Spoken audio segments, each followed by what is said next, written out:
অনেক দিন আগে এক গ্রামে এক রাখাল ছিল। প্রতিদিন সে গ্রামের গরু ছাগল নিয়ে মাঠে চড়াতে যেত। কিন্তু রাখাল ছেলেটি ছিল খুব দুষ্টু ও মিথ্যাবাদী। একদিন সে হঠাৎ দুষ্টুমি করার জন্য জোরে চিৎকার করে উঠল, বাঘ এসেছে, বাঘ এসেছে, আমার গরু ছাগলকে বাঁচাও। গ্রামবাসীরা সবাই মিলে দৌড়ে আসে।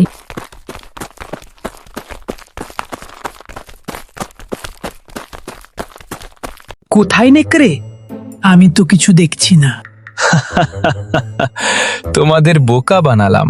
গ্রামবাসীরা সেখান থেকে রাগ করে চলে গেল। কয়েকদিন পর আবার চিৎকার করতে লাগলো, বাঘ এসেছে, বাঘ এসেছে, আমার গরু ছাগলকে বাঁচাও। এবার গ্রামবাসীরা আলোচনা করতে লাগলো। সত্যি মনে হয় রাখালকে বাঘে ধরেছে, চলো আমরা যাই। গ্রামবাসীরা সবাই মিলে দৌড়ে আসে। কেমন, আবারও তোমাদেরকে বোকা বানালাম। রাখাল, এটা ঠিক করছো না। সত্যি সত্যি যেদিনকে বাঘ ধরবে আমাদেরকে আর পাবে না।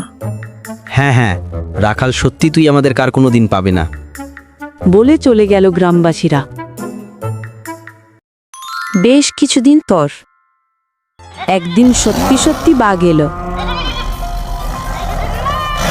বাঘ এসেছে, বাঘ এসেছে, আমার গরু ছাগলকে বাঁচাও।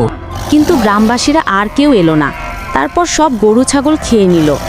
রাখাল বলতে লাগলো, হায়, আমি যদি মিথ্যা না বলতাম আজ সবাই আমাকে বিশ্বাস করত।